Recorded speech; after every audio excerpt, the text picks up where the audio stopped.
Welcome to the Winner's Playbook with Steve and Josh. Disclaimer: the information contained in this podcast is general in nature and does not take into account your personal circumstances.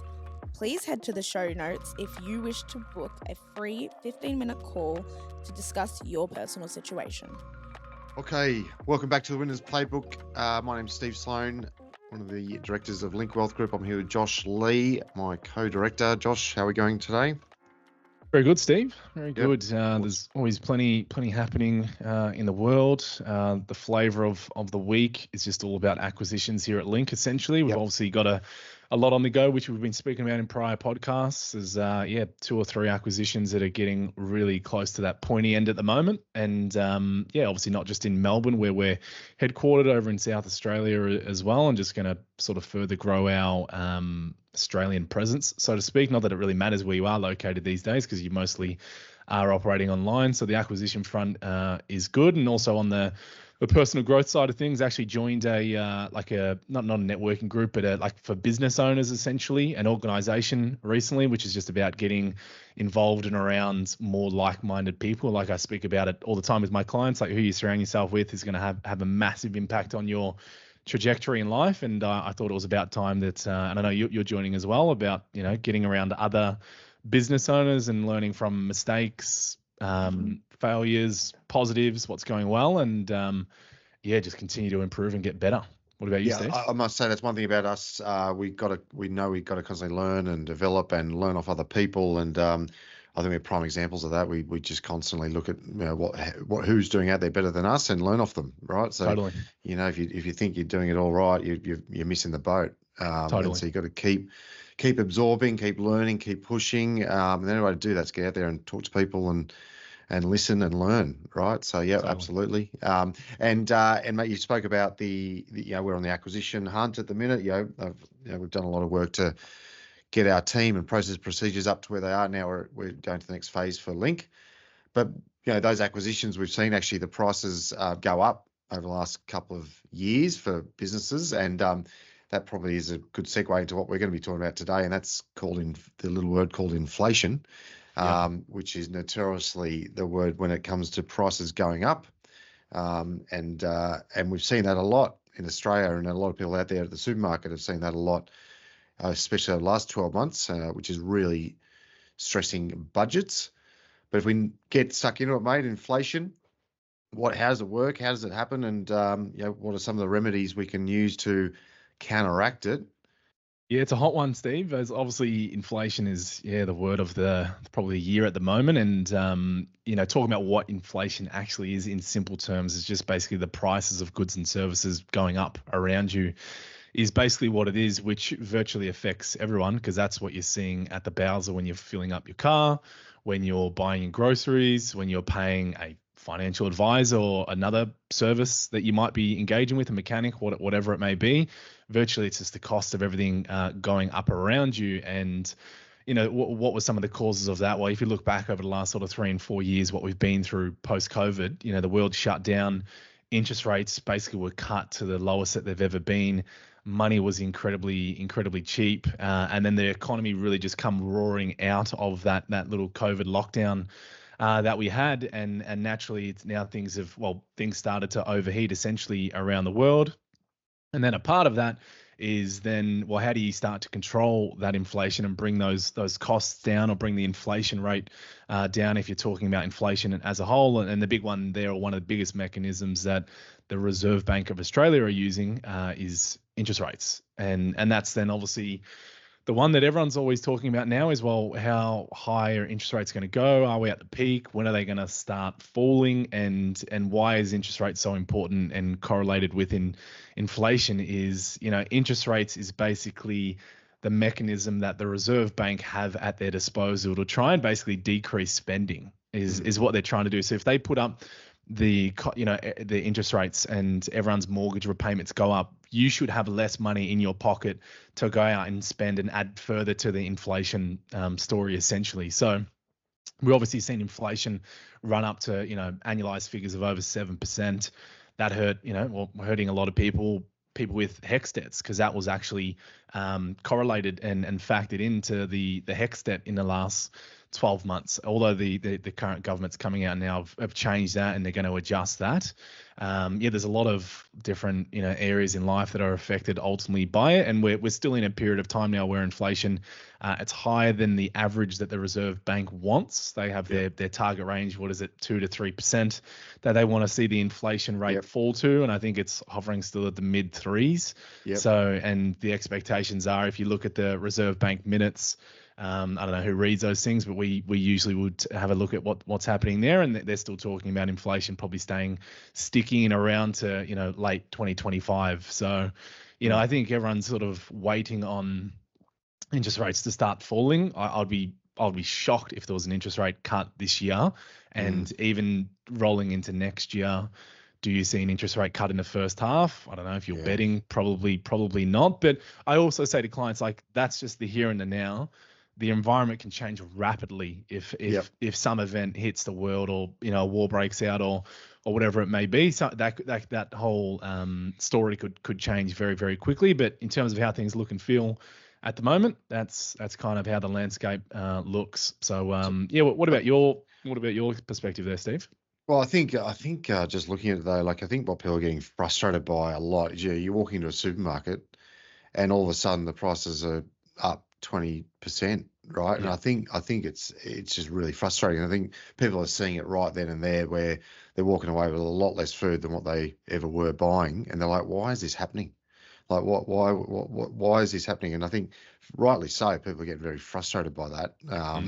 And you hear, and the reason why it's happening, well, they're saying it's costing more to produce, labour market's more expensive, etc.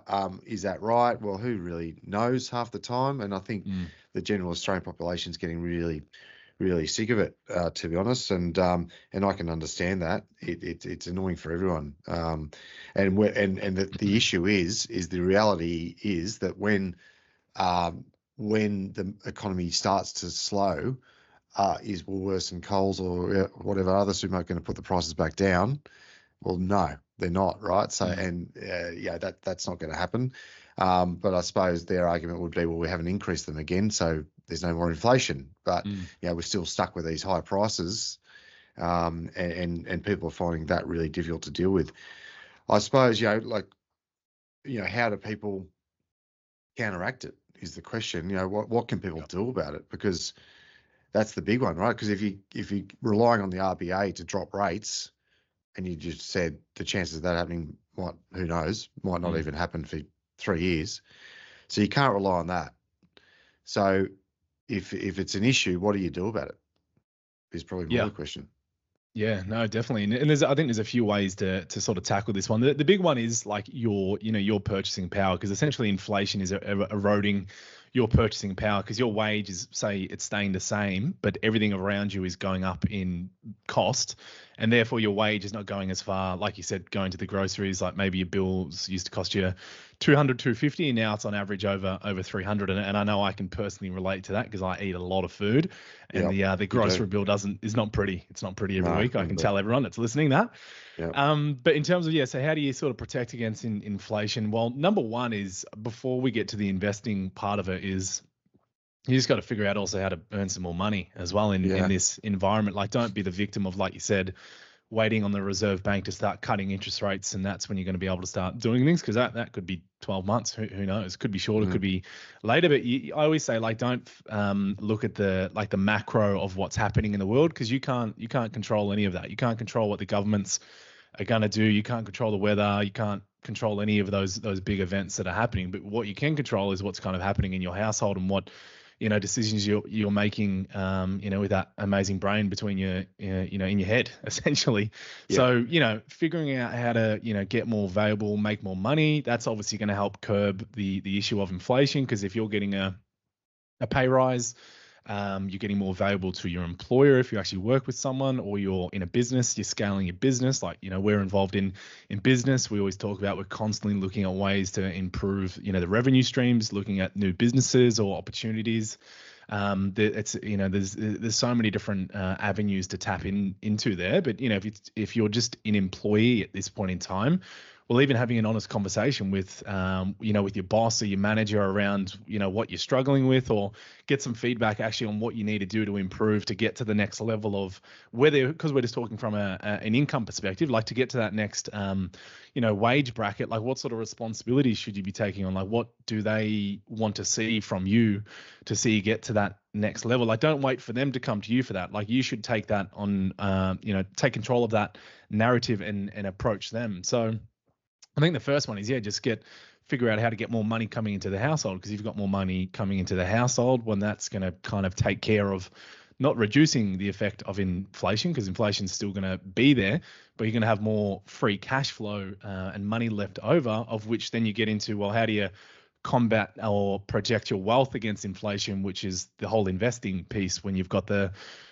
money. So if I throw it then back to you, Steve, they're like, if you're looking at then beating inflation, you people talk a lot about, like, how do we typically do that? What are we doing with clients, or what do you do with your own situation to get ahead? Yeah, so it's probably twofold, that to how to beat inflation in today's world, where you got to pay the bills today, and how to beat inflation over long term. So in today's world, you got to make some cuts or find different ways, right? So if there's a supermarket bill, go to the markets, right? Find a way to get out of the Coles and Woolworths and go to the markets and shop there, or find cheaper alternatives. Yeah, that's got to be the number one. Fuel issue is go public transport if you can, or 2 days public transport or something like that, right? Try to save some money that way. I know the Queensland government just came out with 50-cent fare rides for the next 6 months for the whole of Brisbane. So take that. Cut your fuel bill. Insurance is the other big one, right? Review your insurances, cut where you can, reduce it, change providers. So that's your now issue, right? Trying to find ways now to fix it. I think everyone should be doing that. Doesn't matter how much money you're making. For sure. So that's your 3 tips there for issues. For the future, though, the only way to beat inflation is to invest in growth assets. So growth assets typically are priced at inflation plus. So, if you're investing in property, stock market, managed funds, ETFs, your goal is really to be making more money than inflation, right? It's just how much, depending on the size of the growth asset and how much risk you're taking. Yeah. But that is the only way, realistically, that people have access to in today's world, the mums and dads out there, to beat inflation, is you have to continually put your money in growth assets. And that's why people talk about not sticking too much money in cash, because if it's stuck in cash and only earning 2% or 3% and inflation is running at 3.5%, you are automatically losing money, right? As you said before, purchasing power is going backwards. That's why people talk about not having too much money in cash all the time. It's commonly spoken about in the media and publications or whatever it may be. That is the reason. If you stick it in cash and it's only making 2%, inflation's running at 3 to 4%, you are automatically losing money. Where if you buy growth assets, for instance, the share market, automatically you're expecting a high rate of return of circa 9 to 10% year on year, with the ups and downs in between, as long as you invest for long term. So you could take a loss 1 year or whatever it may be, but as long as you're investing for long term, you're expected to make a higher level of return. Hence why that's what you got to do eventually. I don't know if you've got any other tips you can beat it, mate. I think what you're talking about there, and I think a lot of people don't actually understand that effect inflation doesn't just have on your everyday life, but also your investments as well. And there's a term called the real rate of return of your investments. So when you open your superannuation portfolio up, or you look at your investment account and say it's had a 10% return for the year, which looks good, you also got to factor in inflation and what that's running at for the year. And you basically just minus the inflation rate off it. And that's the actual real rate of return that you've had adjusted for inflation. And I'll paint a picture here, which is, a lot of people hold money in a savings account, and these days savings accounts are actually doing better than they were a couple of years ago when, interest rates were, near zero. You're getting you can get 5 to 5.5% on a good savings account these days, which sounds good. However, what you also then need to factor in is that interest on the savings account is going to be taxed. And I'm gonna paint a grim scenario here. Let's just assume Yeah, let's assume yourself and your wife, you're both in the highest tax bracket. So any interest you're generating or any investments that you're making, if they're deriving income or generating income, they're going to be taxed at nearly 50%, 47% if you add the Medicare levy Make it in simple. there. So you've got your money stashed away in a savings account because maybe you're old school and you leave it in there. You haven't stashed it under the bed though. You've put it in a savings account because you do want to get some interest. Let's just say you get your 5% of interest. Take away your tax rate on that. And again, highest tax rate, 47%. So to keep it simple for math, let's just reduce it by half. You had your 5% return of interest, take away half, and you've now got 2.5%. The inflation rate, say, of 3%, let's just call it that. You've actually lost in that situation. You've actually gone backwards over that 12-month period of time. If you actually look at the real rate of your return on your investments, which is essentially meaning inflation is like an invisible like I suppose like a termite. I suppose it's eating away at the value of your investments or your cash. So if you're leaving cash just sitting there doing nothing, although you can't see it to your eye, all the costs of everything are going up around you, and therefore you are eroding the value of that money, although you can't see it. So it's like the invisible killer. Essentially. The only caveat that I'd say, and I spoke about this in a video on TikTok actually when someone pulled me up about it, is if you actually need to buy something in cash. So if you've got a short-term goal, you're trying to buy a property or whatever it may be, and you need a lump of cash, well, clearly you need to build up cash, right? And that's the only time. But apart from that, absolutely, it's just pointless because you're just going to go backwards. So, you have your liquid cash for paying bills and have a float, absolutely, whatever that may be, 10, 20, 30, 40,000, whatever it may be. But the rest of it can't be sitting in cash unless it's offsetting your interest rates on your mortgages effectively. Yeah, it's a great point, and that's what I would add. Like you still have that. You still need to have cash. Like you can't have all of your money tied up in your investments because you can't, use your shares to go and pay some bills at the, wherever it may be. And I talk about it a lot. I've had probably in the last couple of weeks quite a few young people coming through to me, booking through on social media, and I'm not actually bringing them on as clients because they're not really in a situation where I can help, but they've got the goal of, say, buying their first home in 2 years. So say they're sitting on $80,000, they've got $80,000 of cash there, and they're like, oh, Josh, should I put that money into the share market, thinking that that's what they should be doing because maybe they're trying to beat inflation and actually get some growth. But my answer to them 9 times out of 10 is no, you shouldn't, because if you're going to pull that money back out within a space of 1 or 2 years, even 3 years is a relatively short period of time. If you put it into the share market, there's a possibility that you will get 8 to 10%, maybe even more over that period of time, and you end up in a better position. But there's also an equal chance that you're actually going to possibly lose on that money because the timing of the share market, you can never time it. There's no way, no one ever times it ever perfectly. And the situation is probably what's going to happen is you put your money into the share market or some sort of growth investment portfolio, and then when you need that money to, say, purchase the home, share market drops 15 or 20% because it can happen from time to time, and then now you're not in a position where you can actually buy that home. So if you're trying to, you still do need to have that liquid cash, and particularly if you're going to be buying properties, tying that money up into share market and things like that doesn't make a whole lot of sense if you're going to need to pull that money back out over a short period of time. And that's where, I talk a lot about, if you've got a mortgage, maybe you put that money in an offset account as well, as opposed to a savings account, because it's probably worth pointing out there that, like I said in that scenario before, savings accounts, the interest generated is taxed. You get taxed on that interest, whereas your offset account, which, linked up to your home loan or your investment loan, any money sitting in there will just basically reduce your interest charged. So you're virtually getting a return equivalent to whatever your interest rate is on your mortgage, which these days is over 6%. So you're going to be getting a better return than that of your savings account. But it's also a benefit that interest you save on your home loan through having your offset and money in the offset, it's not taxed.